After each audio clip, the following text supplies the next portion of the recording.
What it is, what it ain't, let y'all know what I think. Today we finna talk about that beef between MC Eiht and Master P.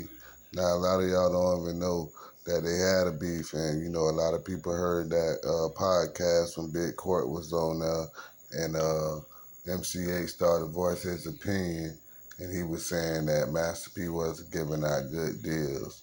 Well, their history go way back. It date back far as back with West Coast Bad Boys when Master P was dropping all these compilations, and he was grabbing people from the West Coast, like West Coast Connection, uh, King George, Spice One, Forte, you know what I mean? He was just grabbing everybody, and he was putting them on compilations, and he got a track from Chill and MC Eiht, and MC Eiht felt like he didn't get the proper residuals from the record, but he did get a lot of money up front.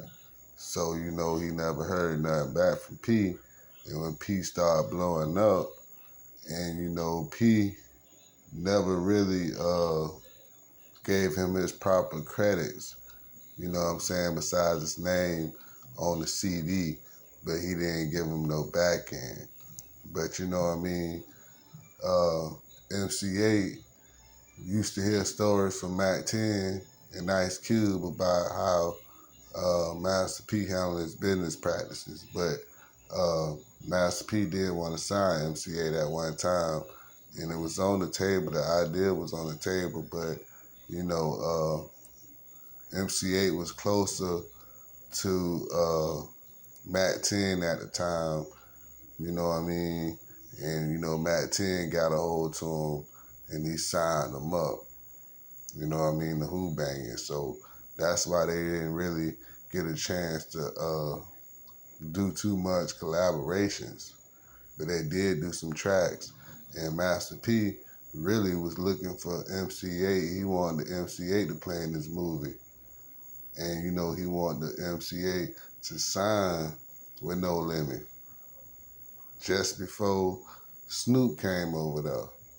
You know what I mean? But MC Eiht turned down the whole idea of it because he write his stuff, and he don't really think, if something don't make sense, he think ahead of him, be like, nah, I pass on that. And that's basically what he did. He passed on a perfect opportunity to become a self-made millionaire, and he went with Mac 10, and everything flopped. You know what I mean? Because Mac 10 couldn't hold him up, because, he was a bigger brand than Mac 10. So how could Mac 10 sign him? He don't got enough money. He needed a major, and he should have signed with P.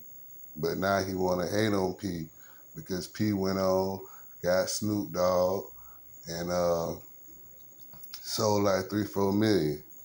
And Mac 10 supposed to got Snoop Dogg. It's supposed to be Mac 10, Snoop Dogg, and MC Eiht. So, Snoop went on to get rich. Everybody on No Limit Clique was rich.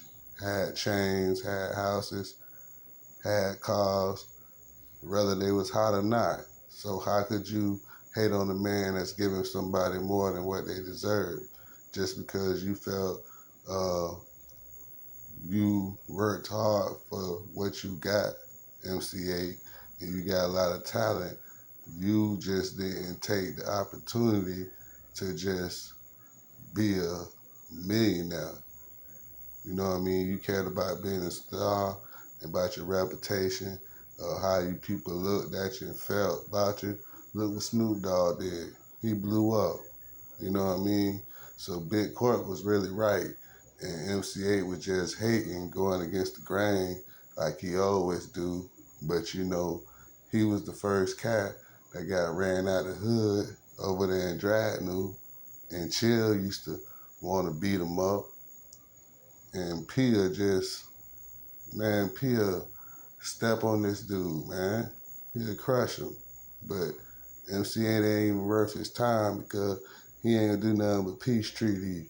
And he thinks since he up in there with Mob James, everything gonna be straight. But we seen what happened to Mob James when Charleston White ran up on him. So these cats banging, just because you got colors on, that don't mean you real.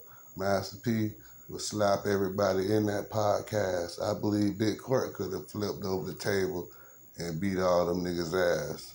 And you know, I don't believe now niggas should disrespect the Tank, especially MC8 when he got a check in the first place. And that nigga all washed up. And you know, he don't got love for the South. So, you know, I believe MC8 hating, man. And P gonna see that nigga. Peace of mind.